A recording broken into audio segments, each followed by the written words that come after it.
Bom dia, meus irmãos, a paz do Senhor Jesus. Pastor Gildo Silva, diretamente de João Pessoa, Paraíba.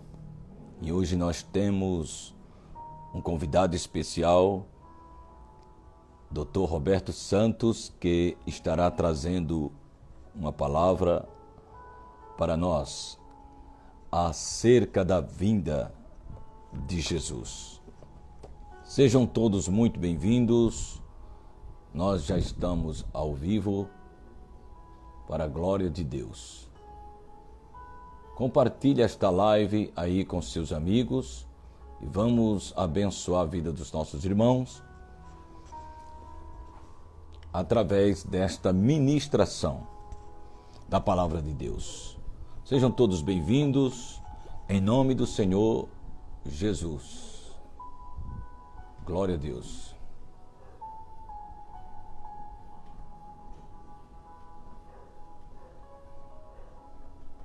Glória a Deus. Já estamos ao vivo. Estou aqui, já vou chamar aqui o Dr. Roberto Santos. Ele já está conosco na live. E eu vou tentar aqui um contato direto com o servo de Deus. Peço que você compartilhe esta live aí com seus amigos, em nome do Senhor Jesus. Já estamos ao vivo, eu já estou aqui na live com o Dr. Roberto dos Santos. Pai do Senhor, Dr. Roberto. Pai do Senhor, reverendo Gilson, pastor, teólogo, amém, cantor e pregador abençoado. Glória a Deus, aleluia. Que satisfação. Doutor Roberto, é uma satisfação recebê-lo aqui na nossa humilde live e poder compartilhar da bagagem de conhecimento que Deus tem lhe concedido com os nossos irmãos que sempre estão presentes aqui na nossa live. Para quem não conhece, Dr. Roberto Santos, ele é pregador da palavra de Deus, ele é teólogo, ele é pastor, ele nasceu na cidade de Pirapora, em Minas Gerais, no dia 7 de janeiro de 1966. Ele é um dos ministros do Evangelho credenciado pela CGADB desde 1985. É pregador internacional, é escritor, ele é professor e membro da Academia de Ciências e Letras de Artes de Minas Gerais.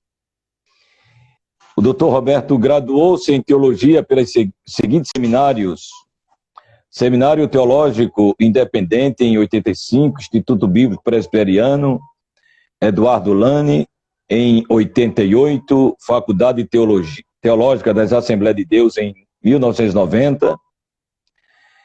E atualmente ele preside o Instituto Bíblico Superior IBS. Ele é colunista das revistas O Obreiro. Ele é ensinador cristão da CPAD. Então, é uma honra muito grande receber o nosso ilustre amigo, Dr. Roberto Santos. Então, tudo bem com o senhor, Dr. Roberto? Que bênção, né? Então, hoje nós vamos conversar um pouco sobre escatologia, a segunda vinda de Cristo. É um assunto super interessante porque nós estamos vivendo em momentos, digamos assim, bem chocantes, o que nós chamamos de pandemia. Daí a necessidade de discutirmos e debatermos melhor, temas escatológicos. Por isso que o senhor me convidou chocantes, o que nós chamamos, para comemorarmos falarmos um pouco sobre a escatologia. A escatologia é a doutrina dos últimos acontecimentos. Eu quero compartilhar, sim, com o senhor sobre essa conversa escatológica, esse diálogo escatológico, esse café teológico escatológico. Reverendo Gilson. Pois não. Que maravilha. Doutor Roberto, é uma honra muito grande. Lembrando os nossos irmãos que nos assistem, Dr. Roberto, ele também é escritor e ele tem vários livros publicados no Brasil. e ele mora atualmente em Brasília. Em Brasília. Os irmãos sigam ele aí pelas redes sociais, através do Instagram, e façam as perguntas que vocês desejarem fazer, e ele vai tentar aqui responder à luz da teologia. Doutor Roberto Santos, nós vamos falar um pouco sobre escatologia bíblica a respeito da vinda de Jesus. O senhor sabe dos acontecimentos que está acontecendo hoje no mundo, inclusive essa pandemia que assolou o mundo e que ainda estamos, né, dentro dessa luta difícil de lidar com ela, porque trouxe muitas perdas, né, muitos sofrimentos. E eu gostaria muito que o senhor trouxesse para nós a respeito desses sinais da vinda de Jesus, se isso é um sinal da vinda de Jesus, se essa pandemia ela registra um sinal da vinda de Jesus, ou se ainda virão outros sinais. O que devemos esperar daqui para frente? O que falta se cumprir daqui para frente, doutor Roberto, a respeito da vinda de Jesus? Porque muitas pessoas elas estão ainda sem saber lidar com isso. Uns dizem que essa pandemia não tem nada a ver com a vinda de Jesus, outros teólogos afirmam que essa pandemia é um sinal da vinda de Jesus. Eu gostaria de ouvi-lo nesta manhã. Nossos irmãos que estão entrando, sejam muito bem-vindos, né? Logo após esta live, ela vai para o YouTube e vocês vão poder compartilhar ela com a família de vocês, amém? Pois não, doutor, fica à vontade. Pastor Gilson, quando o assunto é escatologia, é verdade que é um assunto complexo, profundamente complexo, porque nós não temos muitas certezas teológicas acerca do futuro. A única certeza que temos é a certeza da segunda vinda de Cristo, com base na ressurreição física de Jesus Cristo. Mas esses questionamentos não são apenas questionamentos contemporâneos, mas eles surgem exatamente no ministério de Jesus, especificamente. Segundo o Evangelho segundo Mateus, capítulo 24, começa assim: e quando Jesus ia saindo do templo, segundo o Evangelho dele, os seus discípulos... Marcos, doutor? Mateus 24, 1. Para lhe mostrar a estrutura do templo. Jesus, porém, lhes disse: não vedes tudo isto? Em verdade vos digo que não ficará aqui pedra sobre pedra que não seja derribada. E estando assentado no Monte das Oliveiras, chegaram-se a ele os seus discípulos, alunos, seguidores, estudantes, em particular dizendo: dize-nos quando serão essas coisas e que sinal haverá da tua vinda e do fim do mundo. Então veja aqui, nós temos três coisas importantes aqui. Três coisas importantes aqui, questionadas pelos discípulos de Jesus. A primeira: dize-nos quando serão essas coisas. Segundo lugar: e que sinal haverá da tua vinda? Terceiro: e do fim do mundo. Então nós temos aqui os três questões referentes às perguntas dos discípulos de Jesus. Mas é interessante que, ao lermos o Evangelho segundo Mateus, capítulo 24, temos também a leitura de Marcos, capítulo 13. Na verdade, os apóstolos de Jesus Cristo, e nem mesmo o próprio Senhor Jesus Cristo, nos deu um formato cronológico dos acontecimentos finais. Ou seja, ele não nos deu um mapa preciso acerca do desenrolamento, do desenvolvimento, do desdobramento dos acontecimentos escatológicos. O que nós temos são apenas luzes, sinais e direções precisas em relação ao futuro. Por quê? Porque dentro dos estudos escatológicos nós temos pelo menos três grandes escolas que vêm tratando acerca do futuro, acerca de assuntos escatológicos. Quais são essas escolas? A escola amilenista, a escola pós-milenista e a escola pré-milenista. A escola pré-milenista é a escola mais divulgada no continente americano. Dentro da escola pré-milenista, nós temos o pré-milenismo pré-tribulacionista, tribulacionista e pós-tribulacionista. Mas temos também uma escola que ganhou muita força e muita presença nas igrejas e nas faculdades de teologia, principalmente no segmento pentecostal latino-americano, que é o dispensacionalismo. O dispensacionalismo é uma escola de hermenêutica e também escatológica, é também um tipo de filosofia da história. Então, o dispensacionalismo vai confrontar também com as ideias da escola aliancista, que é uma linha escatológica de interpretação das igrejas reformadas. Mas eu não quero aqui discutir essas escolas todas, porque são complexas.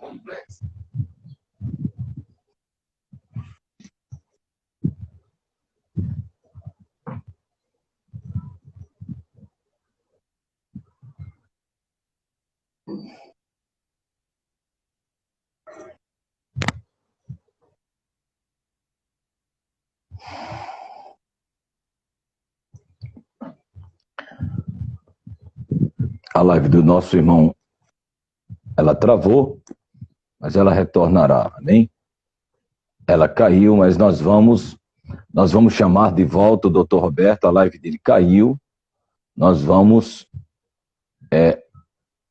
aguardar ele retornar. Eu peço aos irmãos que compartilhem desta live, né? Nós estamos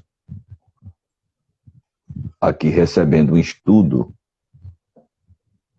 escatológico com o Dr. Roberto Santos.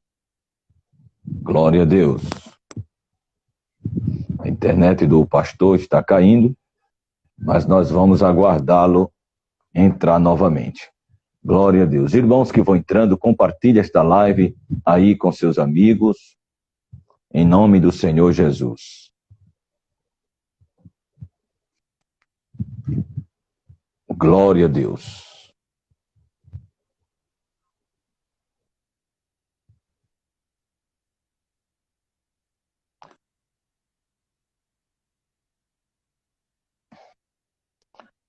Glória a Jesus. Sejam bem-vindos, meus irmãos. Sejam bem-vindos. A internet do pastor caiu.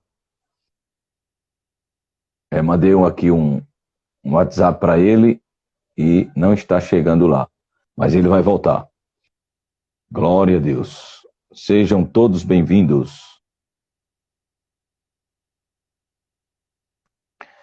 Enquanto ele está para entrar aí, nós vamos ler aqui Mateus capítulo 24. Né? Ele está voltando, eu vou aceitar aqui novamente. Pronto. Glória a Deus. Então, pastor Gilson. Pois tudo não, bem? doutor. Ótimo, pode.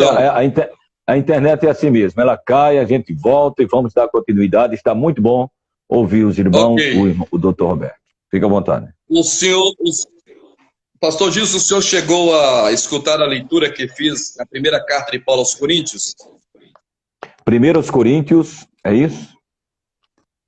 Primeira carta de Paulo aos Coríntios, 15, 20. Capítulo 15, versículo 20. Jesus Cristo, as primícias da ressurreição. Mas agora o Cristo ressuscitou. Isso, pode ler. O Cristo ressuscitou dentre os mortos e chegou a ser as primícias dos que dormem. Aleluia. Agora observe o seguinte. Nós temos 7 festas bíblicas. 7 festas bíblicas. Jesus cumpriu 4 festas. A festa da Páscoa, a festa dos pães asmos, a festa das primícias e a festa de Pentecostes. São as festas de primavera. Falta agora 3 festas. As festas de outono. Quais são elas? A festa das trombetas, a festa do tabernáculo e a festa de Yom Kippur, que é o dia da redenção. Aqui, segundo o apóstolo Paulo, porque eu disse que quando o assunto é escatologia, nós temos que analisar os evangelhos sinóticos e o evangelho segundo João. Mas Paulo escreve 2 cartas aos Tessalonicenses. Na primeira carta que ele escreve aos Tessalonicenses, 1 aos Tessalonicenses, capítulo 4, daí ele decide escrever uma segunda carta, porque ele percebe que os irmãos não entenderam o discurso dele acerca da segunda vinda de Cristo. Por isso ele escreve a segunda carta e ele dá detalhes na segunda carta, capítulo 2.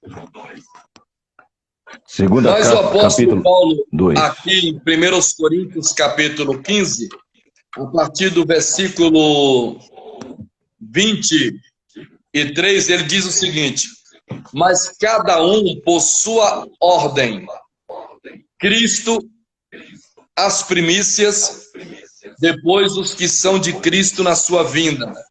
Então nós temos aqui 3 etapas da ressurreição.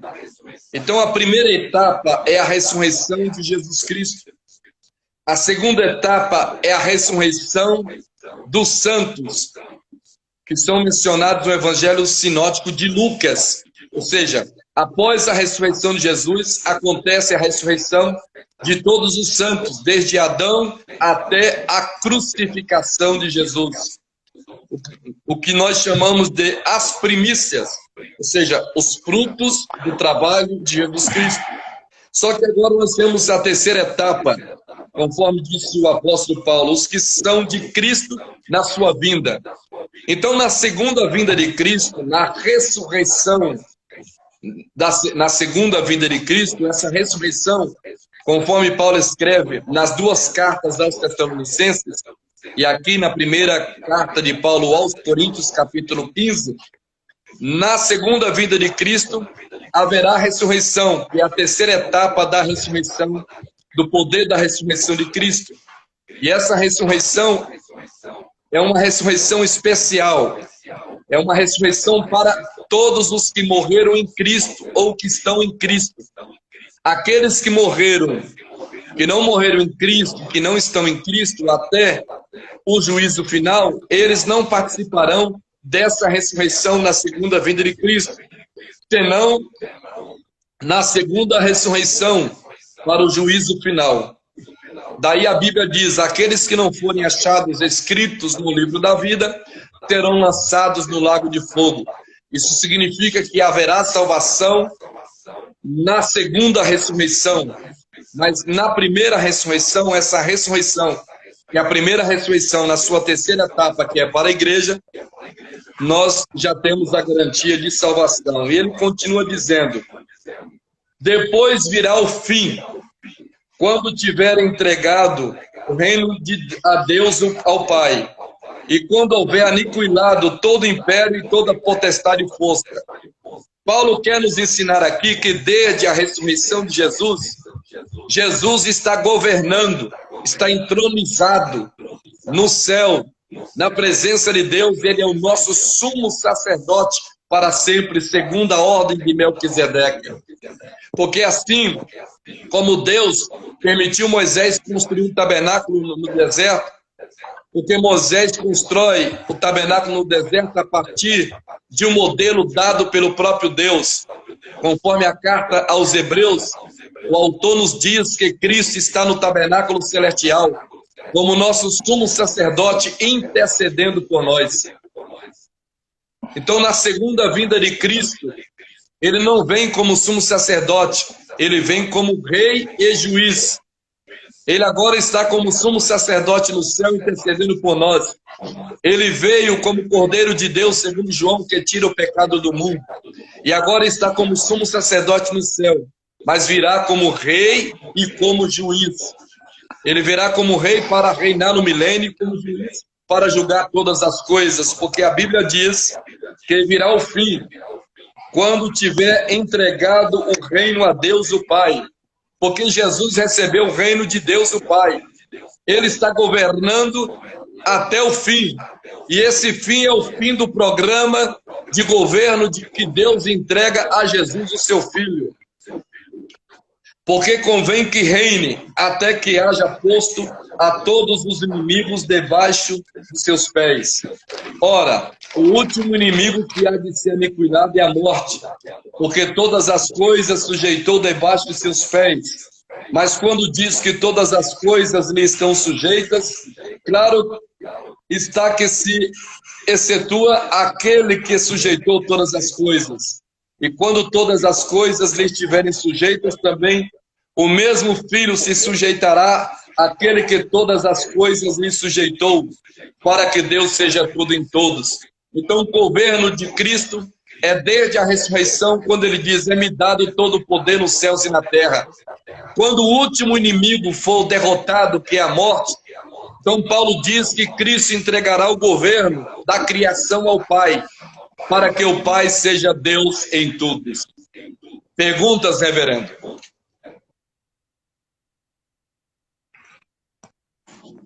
Glória a Deus. Doutor Roberto, esses sinais que Jesus falou a respeito da sua vinda, ele diz aqui, em Mateus 24, foi onde o senhor leu, não foi? Mateus capítulo 24? Isso. No versículo de número 3, eu vou ler o 4, 5 e o 6, que diz, respondendo-lhes, Jesus disse, acautelai-vos para que ninguém vos engane, porque virão muitos em meu nome dizendo, eu sou ungido, e enganarão a muitos. Então escutareis de calamidades e notícias de guerras, atentai que não vos perturbeis, porque é necessário que tudo isso aconteça, mas ainda não é o fim. Porque se levantará nação contra nação, reino contra reino, e em vários lugares haverá fomes, pragas e terremotos. Mas todas essas coisas serão o princípio das dores. Então isso aqui não está ligado, relacionado a essa pandemia, não, né, doutor? Ou isso é um dos sinais também? A pandemia faz parte dos sinais proféticos. Todas as catástrofes, calamidades, né? Pandemias, desastres naturais, tudo isso faz parte dos sinais proféticos. Mas nós temos dois sinais aqui que a igreja precisa ficar atenta. É o sinal que diz respeito, conforme diz aqui a palavra de Deus, a falsos cristos e a falsos profetas. Isso. A igreja evangélica, na América Latina principalmente, está incendiada de falsos cristos e de falsos profetas. Por isso que a Bíblia diz assim, porque muitos virão em meu nome dizendo, eu sou o Cristo, ou seja, eu sou o ungido.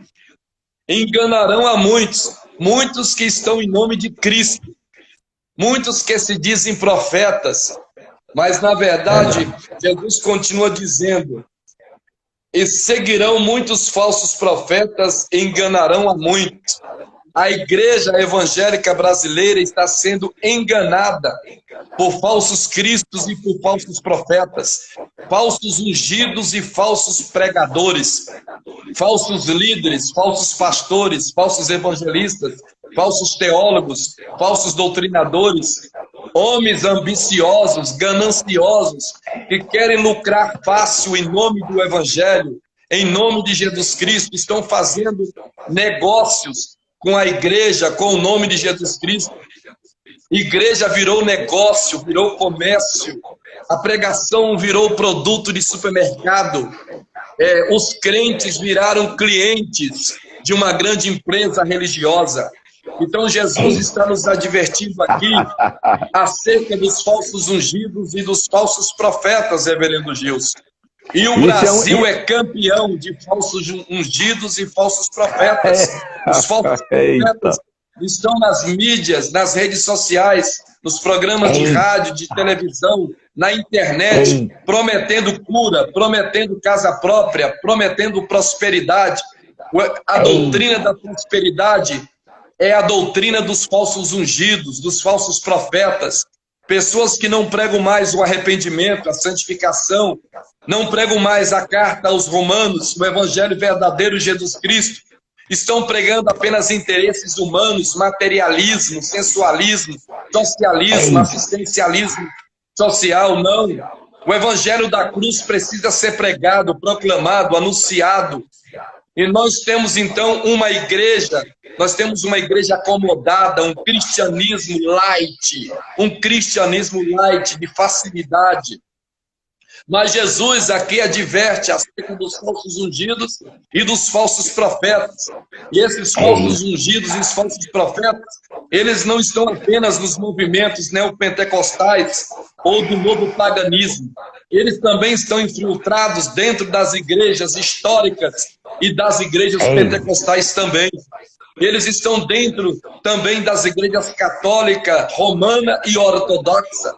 Estão por todos os lados, por todas as partes, porque agora eles não trabalham mais apenas no campo do misticismo, mas no campo também da razão, do intelecto, da mente, da cultura humana. Então nós temos que tomar muito cuidado, porque esses falsos ungidos e falsos profetas estão por toda parte.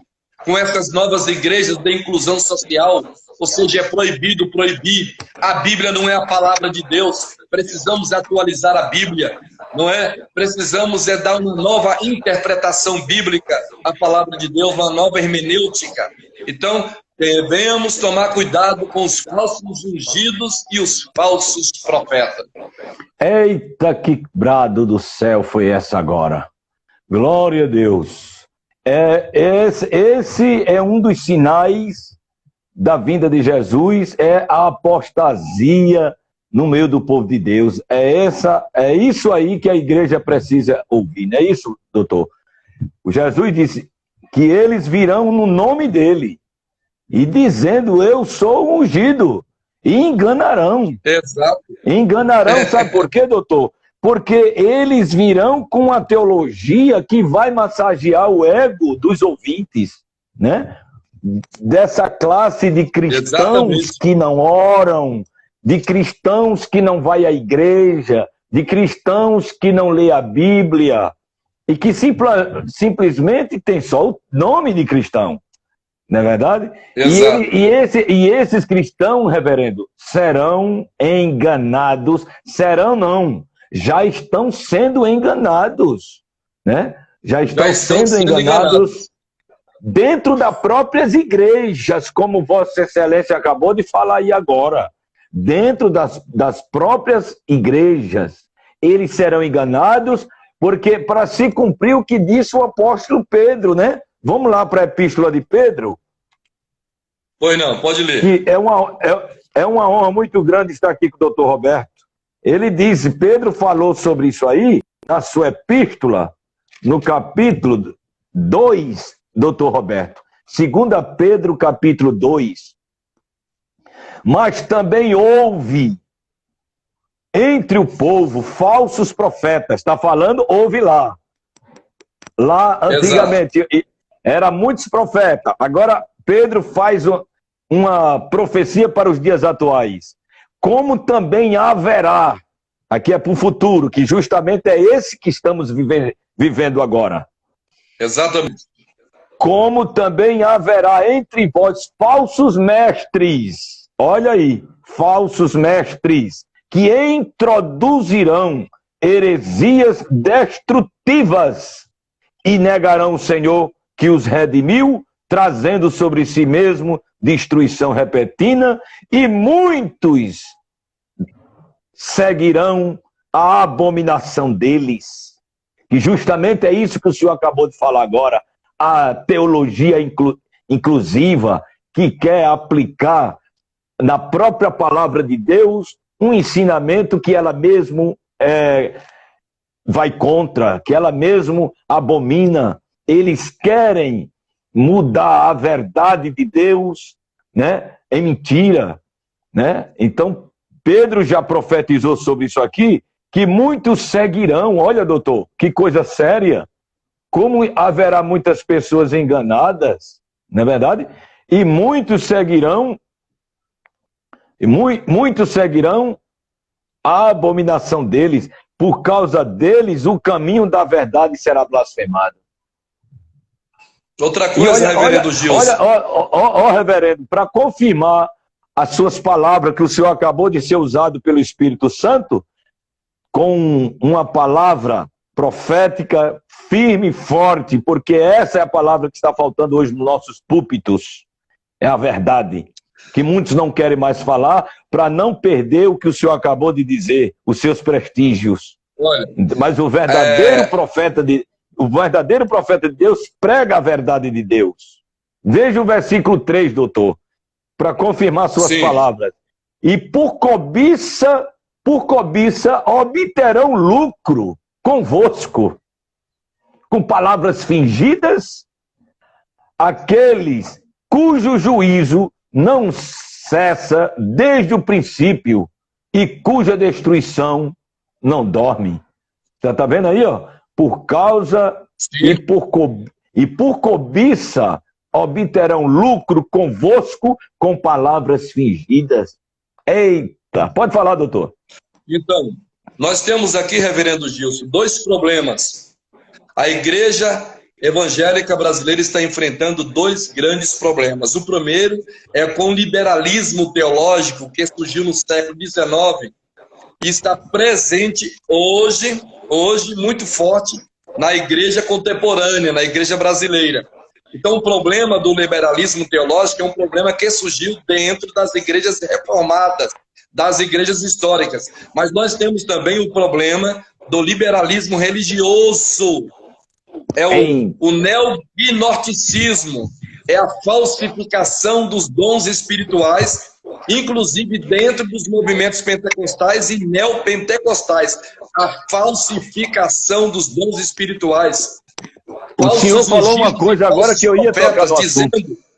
Dizendo, assim diz o Senhor, ninguém tem autoridade hoje para se expressar assim diz o Senhor, porque isso é canônico, é profético do Antigo Testamento. Ninguém tem autoridade para dizer assim diz o Senhor, porque a profecia tem que estar de acordo com o Evangelho, de acordo com a palavra de Deus.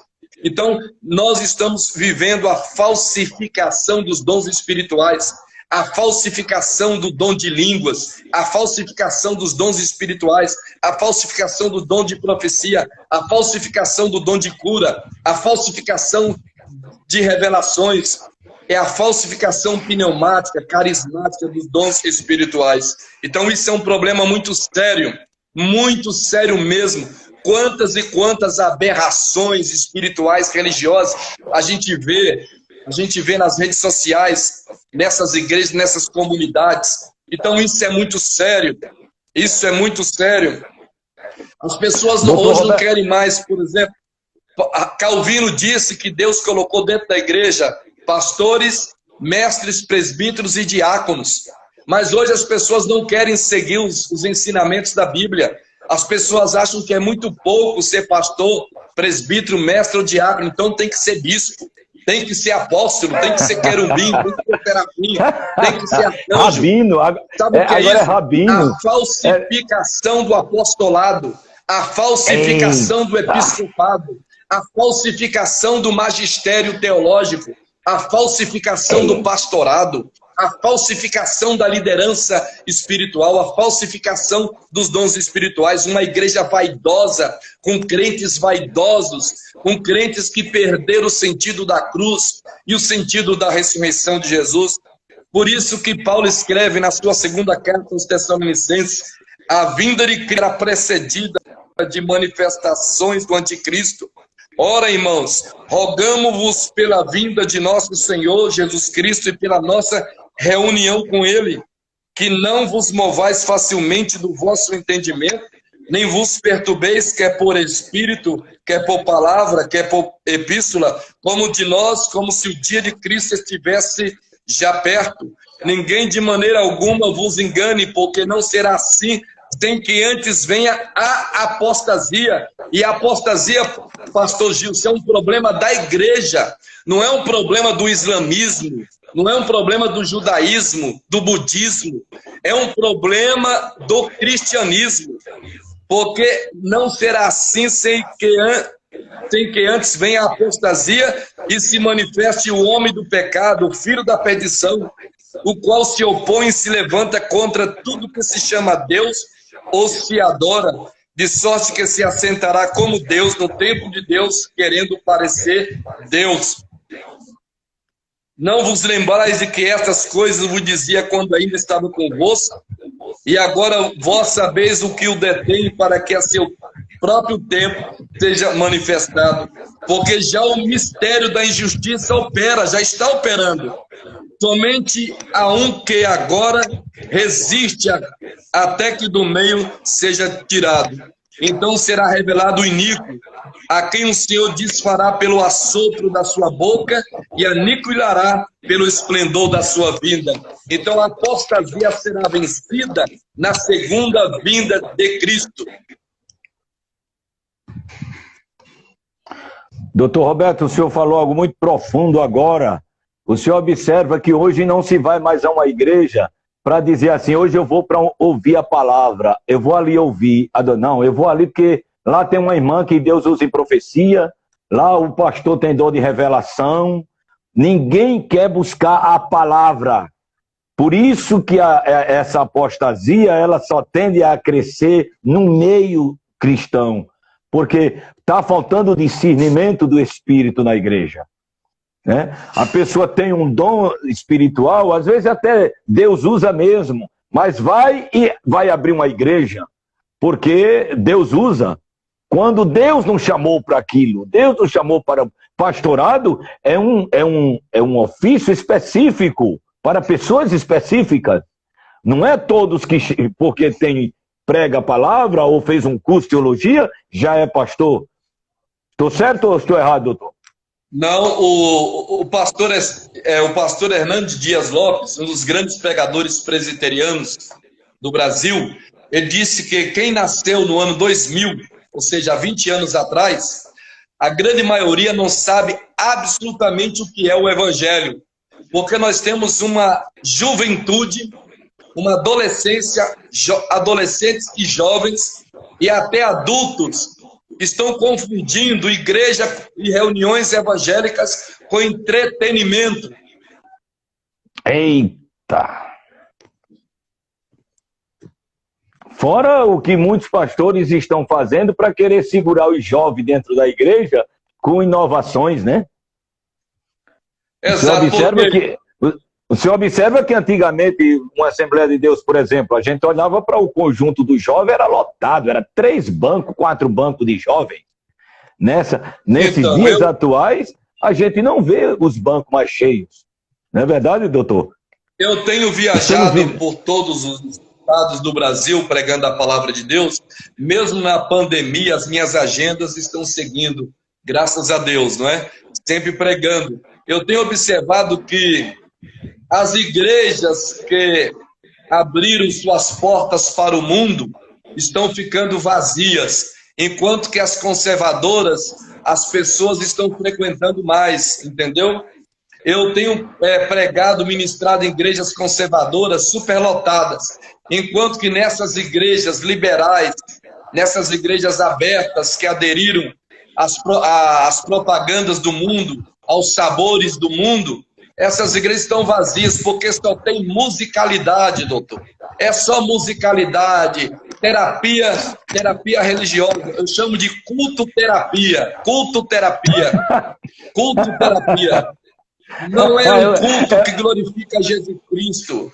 Não é um culto que prega o evangelho, que glorifica Jesus Cristo. Mas é culto-terapia, de entretenimento, entendeu? Onde você vai tem aquela palavra de fé, de conforto, para controlar suas emoções, entendeu? Seus apetites, seus apetites sensuais, etc. Não. O pregador é um profeta de púlpito. Ele tem que dizer para o povo o seguinte: olha, se não se converter ao Deus Criador, onipotente, Deus Pai, Criador onipotente dos céus e da terra, não tem como se salvar. Não tem como se salvar permanecendo nesse tipo de cristianismo mundano, medíocre, superficial, light, esse cristianismo de culto-terapia, de coach pentecostal, neopentecostal, esse cristianismo superficial, da doutrina da prosperidade, da confissão positiva, esse cristianismo da casa própria, esse cristianismo só diz o seguinte: este é o ano da vitória.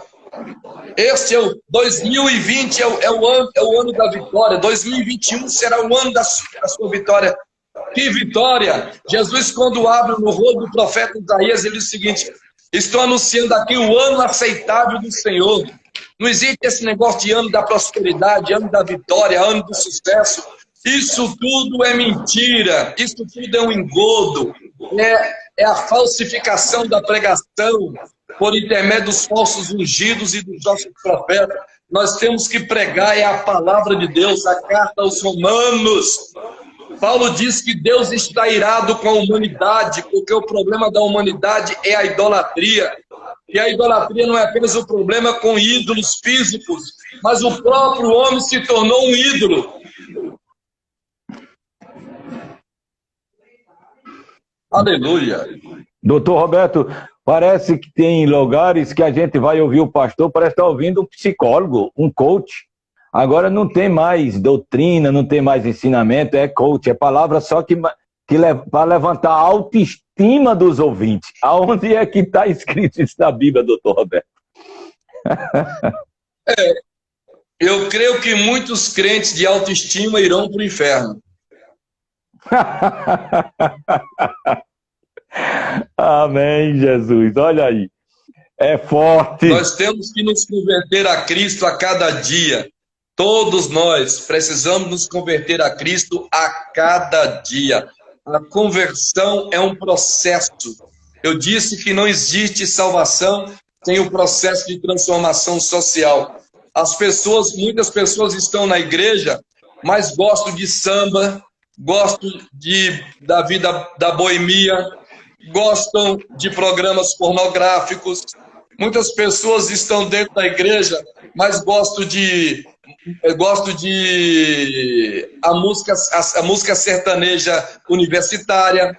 Muitas pessoas estão na igreja, mas gostam ainda dos sabores do mundo, porque dizem que é proibido proibir, como diz um dos livros de Ricardo Gondim, é proibido proibir, não é? Então, ou seja, a igreja tem que se adaptar ao mundo e não o mundo à igreja. Então, esse é o problema. Mas Jesus disse que a porta é estreita. A porta é estreita, e nós temos que nos esforçar. A porta é estreita, irmão. A porta é estreita. A igreja, a comunidade teológica, o povo de Deus, é diferente da comunidade mundana, é diferente do mundo. Nós somos diferentes. Então, nós temos que ter a cultura do reino, cultura evangélica, a cultura de oração, a cultura do Espírito Santo, a cultura da palavra de Deus.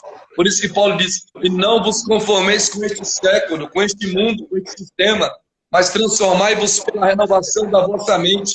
Agora, os crentes que não têm a mente de Cristo, não têm a mente evangélica, a mente renovada, a mente cristológica, eles vão continuar dentro e fora da igreja ao mesmo tempo, achando que são salvos, mas na verdade eles estão perdidos dentro da igreja. Eita glória!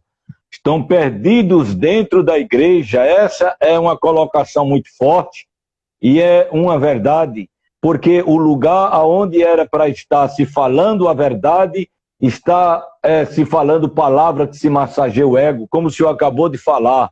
2021, já tem gente profetizando que vai ser o ano do progresso, o ano da vitória, o ano que o gigante vai cair por terra. quando a Bíblia diz que devemos nos preparar para a vinda de Jesus, que se fará a qualquer momento. Uma vez eu preguei, eu sempre prego nas reuniões de obreiros do Ministério do Belém, São Paulo. Em uma das reuniões, eu ministrei sobre duas escolas proféticas, a escola de Jeremias e a escola de Hananias. Esses pregadores que anunciam que 2021 será o ano da vitória, esses pregadores são os pregadores da escola de Hananias. Prometem o que não podem cumprir. Quantas igrejas declararam que 2020 seria o ano da prosperidade, o ano do sucesso, o ano da alegria, o ano da riqueza, e tudo aconteceu diferentemente de todas as previsões pseudo-proféticas, não é? Por quê? Porque nós temos que seguir as Escrituras. Segundo as Escrituras, não podemos esperar dias melhores, porque haverá novos céus e nova terra. Só podemos esperar dias melhores quando Cristo entregar o seu governo ao Pai, quando chegar o fim, quando então teremos novos céus e nova terra. O problema é que a igreja evangélica brasileira, a grande maioria dos crentes não lê a Bíblia. Não estão lendo a Bíblia, doutor. Porque se a igreja lesse a Bíblia, ela estaria atenta aos sinais proféticos que precedem a segunda vinda de Cristo. Mas a igreja evangélica não está lendo a Bíblia. Não está lendo a Bíblia. Está faltando leitura da Bíblia nos púlpitos evangélicos e até nos institutos bíblicos. Ô pastor, isso sem falar de pastores também, que também não estão lendo a Bíblia. O número de pastores que não pega na Bíblia é altíssimo. E o senhor tira pelos cultos que o senhor vai nas igrejas deles. Não tem estudo, não tem ensinamento. É só palavras que vêm querer agradar o público, não é verdade, doutor?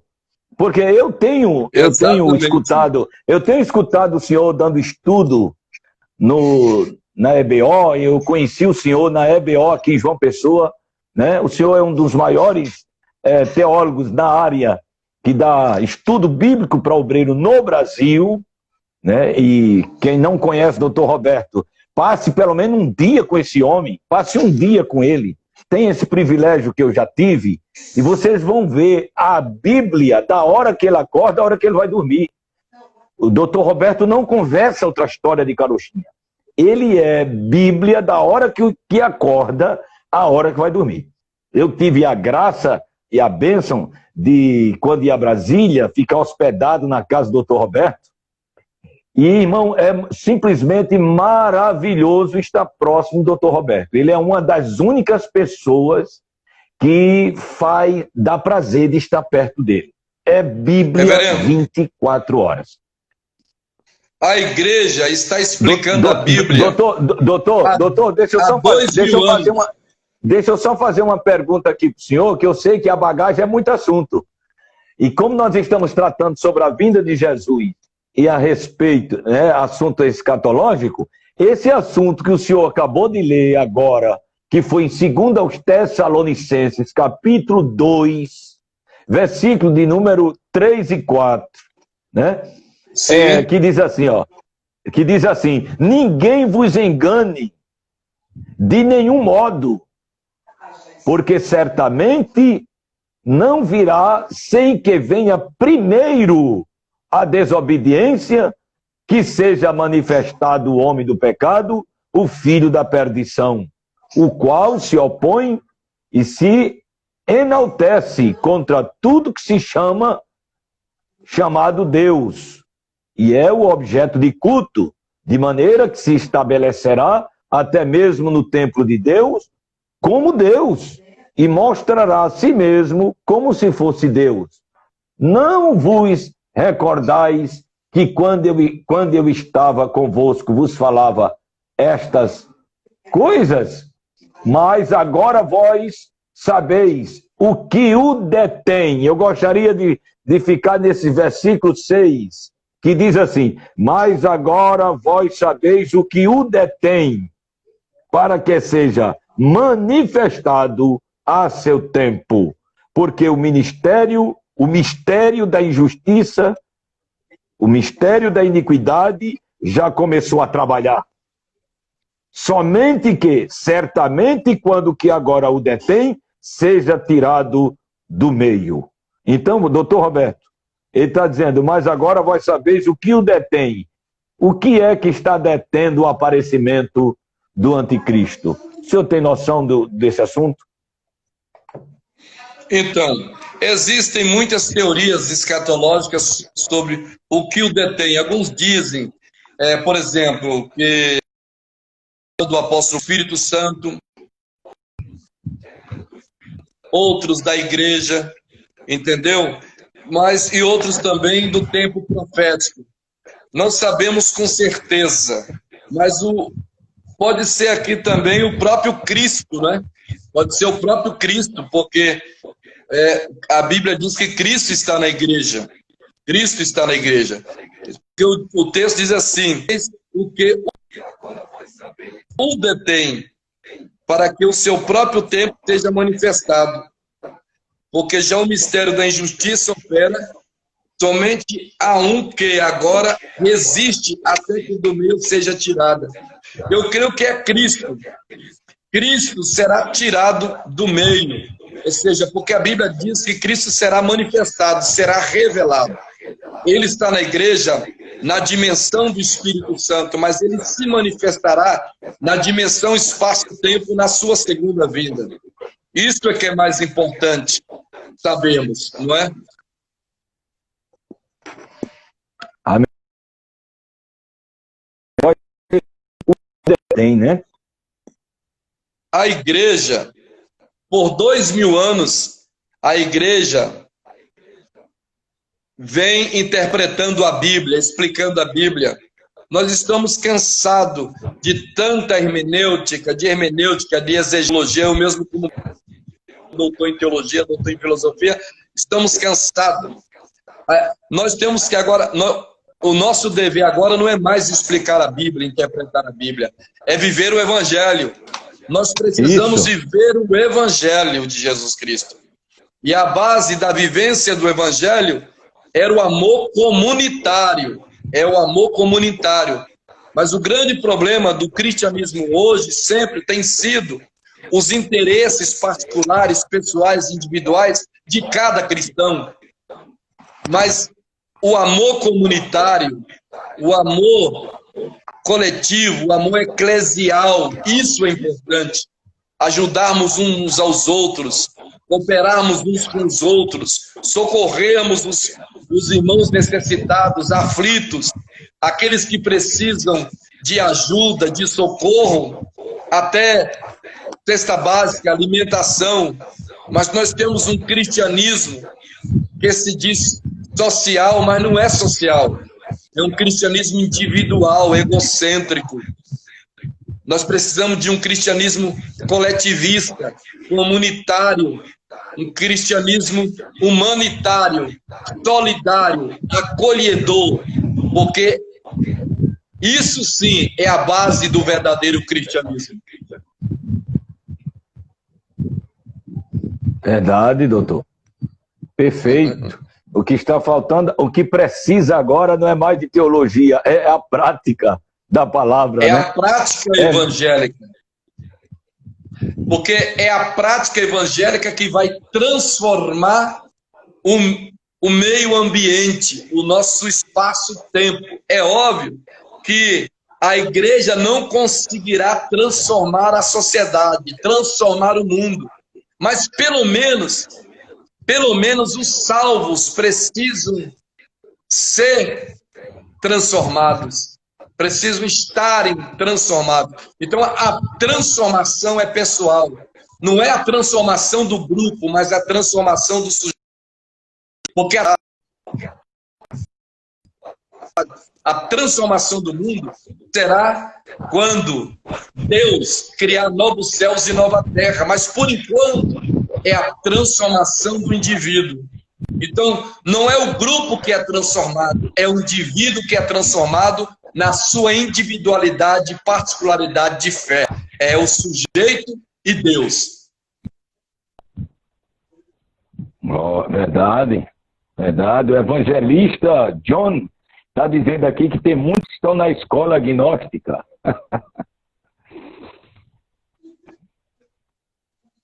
Entendeu? Mas é isso, foi um prazer estar com você nessa live. Glória a Deus, aleluia, muita bênção. Muito honrado, doutor. Que alegria poder receber o senhor aqui. Quero dizer para os irmãos que essa live vai para o YouTube, você vai poder assistir ela na televisão, enviar para a sua família.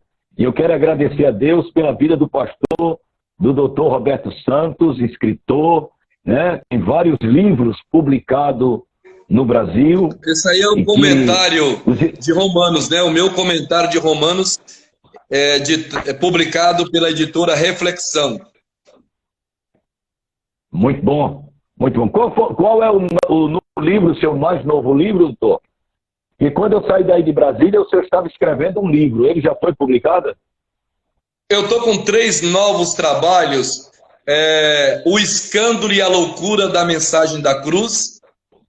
Romanos 9, o problema da dupla predestinação, que é uma resposta aos calvinistas brasileiros. E temos um outro que é Eucaristia na Assembleia de Deus, ou seja, eu estou comentando a doutrina da ceia do Senhor. Como é que nós devemos celebrar a ceia do Senhor? Porque muita gente pensa que a Santa Ceia do Senhor, ou a ceia do Senhor, é lanche do McDonald's. Dá para dar uma pinceladinha aí desse assunto, doutor? Bem rapidinho? Não dá para falar. Depois nós vamos preparar uma live só para falar sobre Eucaristia no movimento pentecostal. Qual é o significado do corpo e do sangue de Jesus Cristo? Podemos deixar essa live já agendada agora? Diga o dia para a gente fazer essa live para a semana. Já vou deixar agendada aqui na minha agenda. Vamos fazer essa live na segunda-feira, 4 horas da tarde. Pode ser. Segunda-feira. 4 horas. Às 16 horas. Qual é o tema aí que o senhor falou? Vamos divulgar. Qual o tema que o senhor falou? Eucaristia. Vamos falar sobre Eucaristia. Eucaristia, 2 pontos. O significado do corpo e do sangue de Jesus. Pronto. Fica aqui registrado a nossa próxima live com o Dr. Roberto dos Santos, segunda-feira, às 4 horas da tarde. Às 16 horas, teremos aqui um encontro marcado com o reverendo. E Deus abençoe sua vida, doutor. Obrigado, reverendo Gilson. Muito obrigado.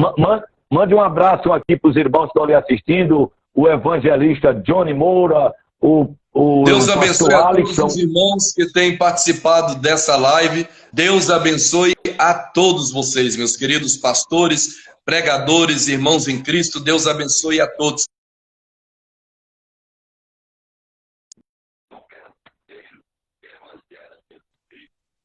Evangelho de Jesus Cristo. Vamos permanecer firmes. Cuidado com as inovações e com os falsos ungidos e com os falsos profetas. Vamos ficar com Jesus, com os apóstolos de Jesus e vamos ficar com a palavra de Deus. A Bíblia acima de tudo. Amém. Eita, glória a Deus. Que honra poder passar